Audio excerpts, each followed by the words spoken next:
Okay, I have never rushed so hard to get my camera set up to start this tutorial session.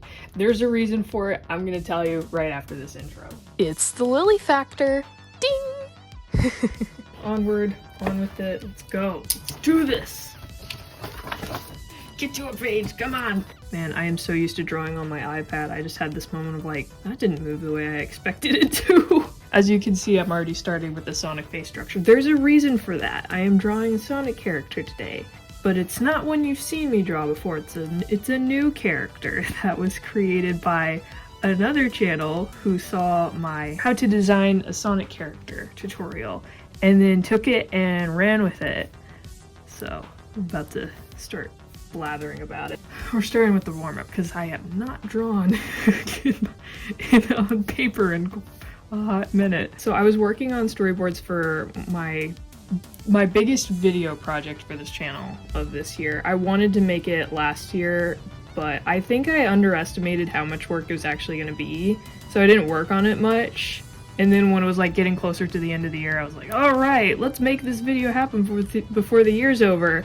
And I had a bunch of jobs come in and I was like, oh, yeah, I'm not gonna have time for this. So I've been working on storyboards for it, which I have like still over 100 more to go. And I was working on it like pretty much all morning and most of the afternoon today.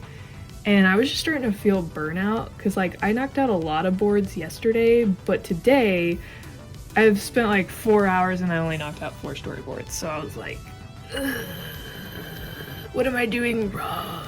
And I wasn't feeling good about myself. So I literally sit down, open up YouTube to probably do some unhealthy doom scrolling and not make good use of my time.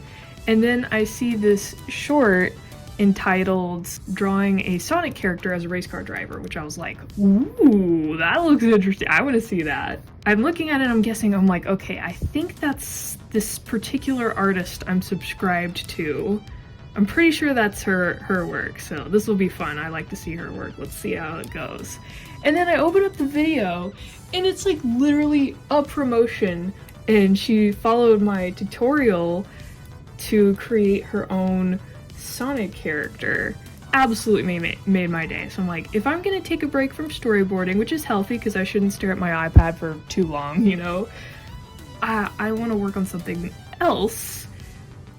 Get me away from screen, and this is like a totally productive use. I want to give back.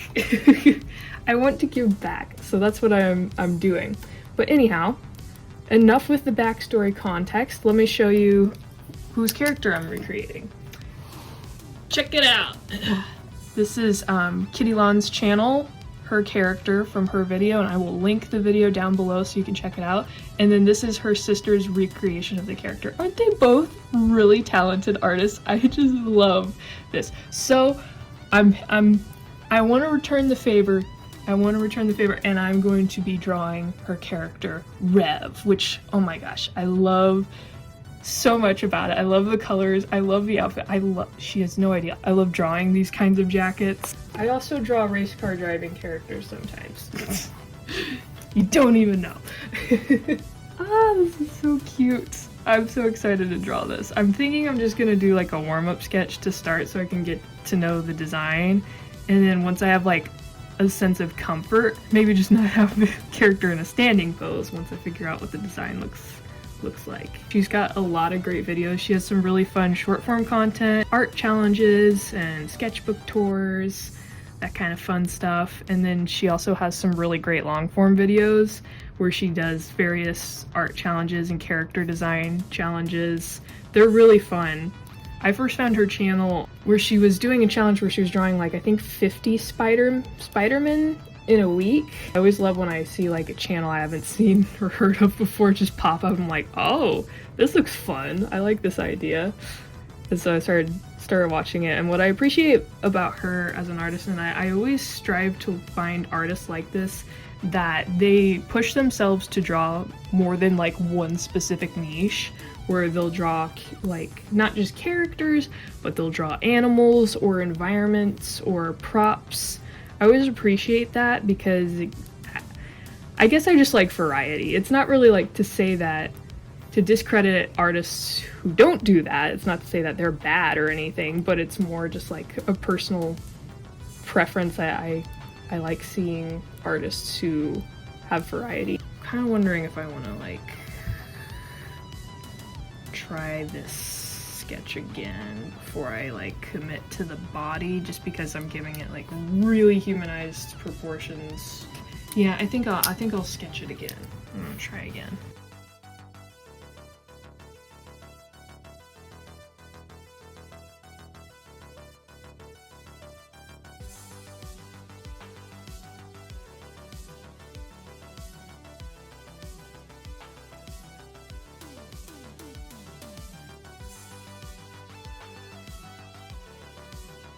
I like how there's a sense of unity in the design. Like everything I see in different elements of it return within the design. It's like repeating colors or patterns.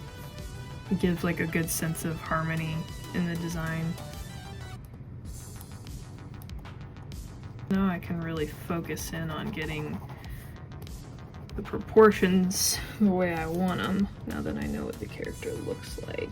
Man, I am so used to drawing people. I cannot believe just like what a few days of storyboarding can do to my, like, hardwired into not drawing Sonic characters now. It's so wrong! And I've been drawing like normal Sonic style eyes. I forget that she didn't draw it that way. She actually did it correctly, because goats have those slit eyes, which is always kind of interesting to me. Goats have very interesting eyes. I always wonder, it's like, why did God make them like that? Like, almost every other species has pretty much the same type of pupils, and then he made goats and he was like, nah, I'm gonna do something else. I'm gonna do my own thing.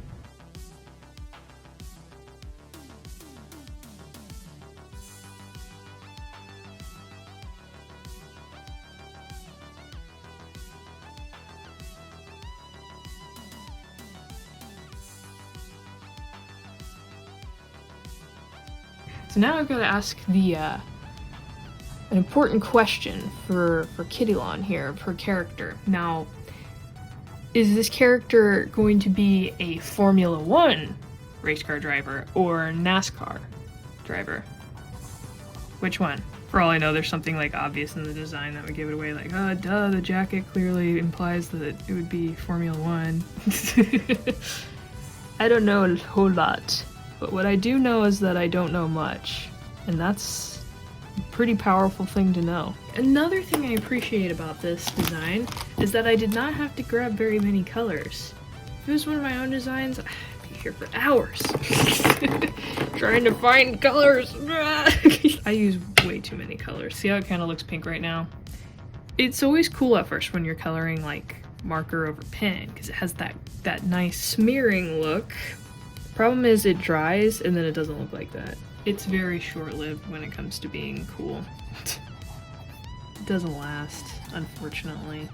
It's a good color scheme. I like these colors. It's funny because I haven't like colored much of anything. I'm looking at the reference photo, you know, way over here. But you guys are like looking at red and white and just, I love these colors. I don't know why I'm blending from light to dark right now. I'm kind of all over the place.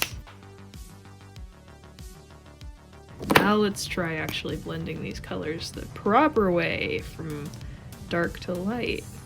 I don't do color blending as much as I used to. Like when I first got markers, that was the whole appeal, right? So I did it all the time. Now I'm just kind of like lay out the colors and call it a day. I think I mainly started doing that though because I ran into contrast problems. Because I would like overshade with my markers, and then it just looked very messy and loud, and there wasn't clear contrast in the design.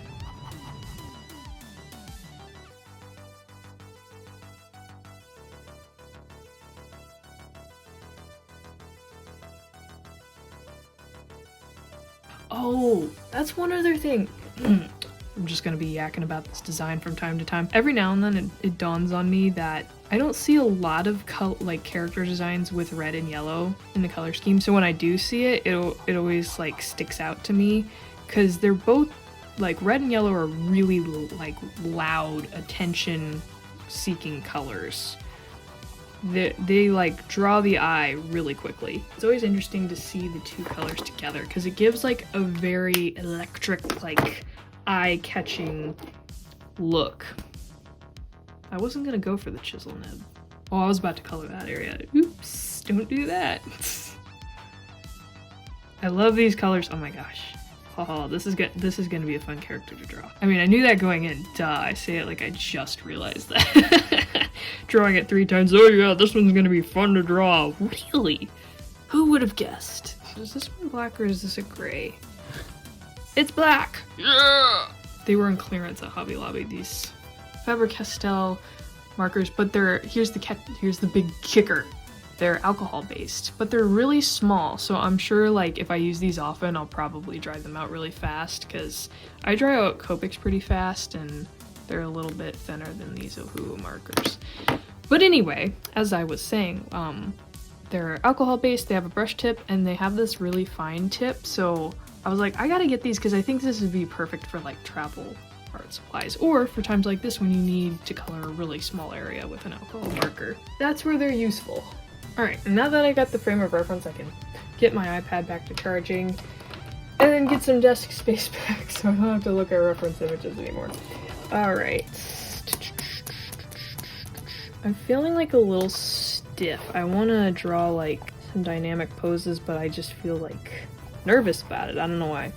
Part of me wants to just like make myself feel better, go to another page I don't care about, kind of practice it out before I go onto this page, and keep making mistakes. But I also like to challenge myself. I like to struggle. I like to make myself struggle. So that's what I'm gonna do. Now we're gonna worry about like drawing this character in something more posed, something more in action. Now that I've got an idea of how this design looks.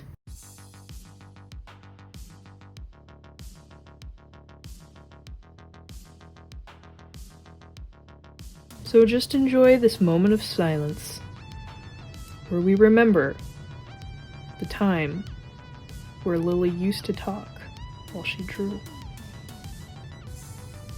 Moment of silence is over. Let's get back to yakking. She's got like a fist curled like Bleh! See, I always feel better when I draw something in a more dynamic pose. Feel less stiff. Feel happier with my life, myself.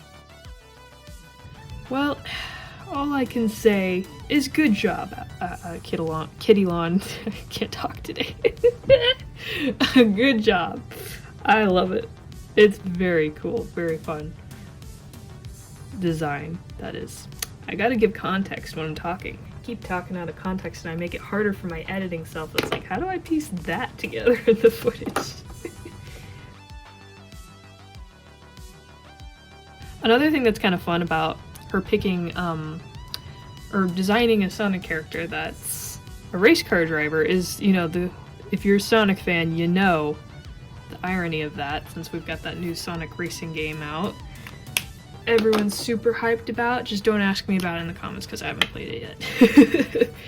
I haven't bought it. It's not to like make a stink or anything about it, I just haven't gotten around to it, so don't anyone assume that that's like me saying my opinion on the subject, because that's not the case. But anyway, it would be very easy to work a story around this character. Good thinking, putting yellow in the design.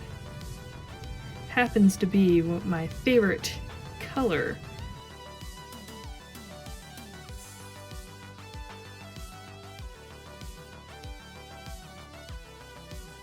But another thing smart about this design is one thing I've noticed about the Sonic franchise is a lot of like the main characters, so the ones we see the most often, they all have like one color in their design that unites the character with another character.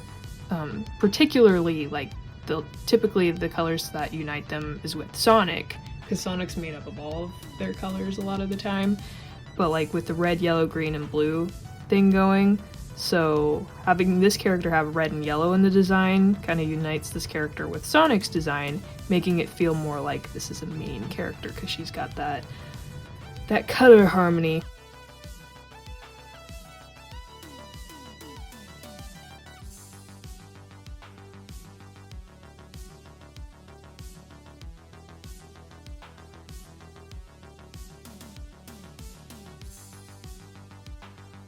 Alright, well, if we've got a race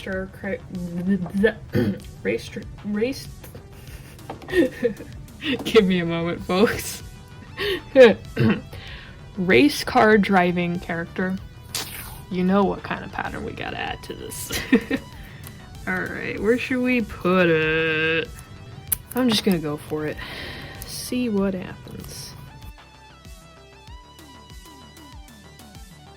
I always love, like, and this has happened to me a couple of times in my life where I'm having, like, a not so good moment, or maybe like a not so good day, and then someone will say something really nice to me that just, like, completely turns it around. I just love that. And it was one of those things too where I was probably like going to slip into a little funk because I was getting frustrated with storyboarding because I'd been working on it too long. And then I get this nice little shout out and I get to see someone create something and say that I helped them do it, so it really means a lot. And so I try to do the same thing for others when it's on my mind, to just like extend a kind word, because you never know what someone's going through. You just don't.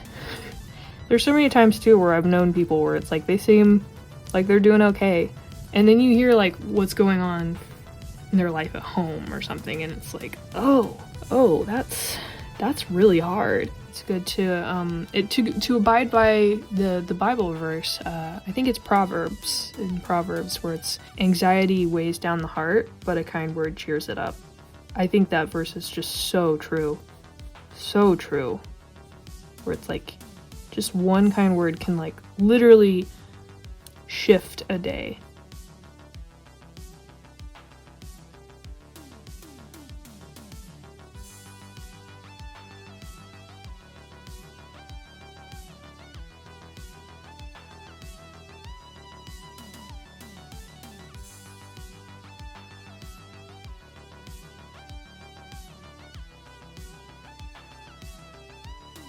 So I went ahead and lined it off camera because line art is way too stressful.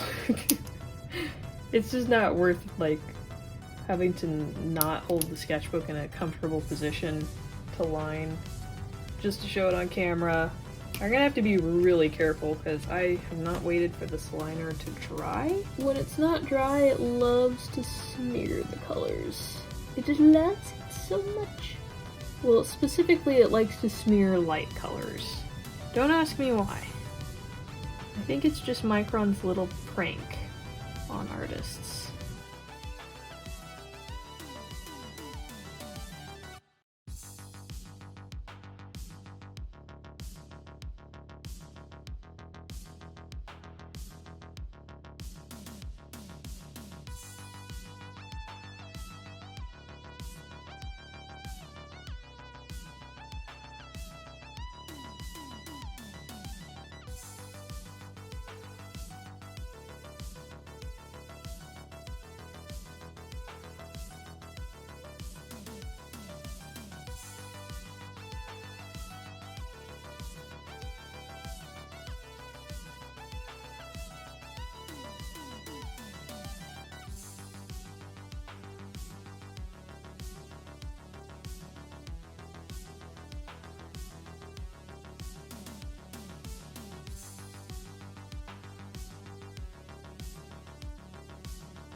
And like that, the page is finished. I'd like to thank you all for watching and coming along the process. May God bless you in your life and your art. And thank you so much, Kinlon, for the video. It made my day, and I hope you like my drawings of your character. What a fun design. I had a lot of fun drawing this character.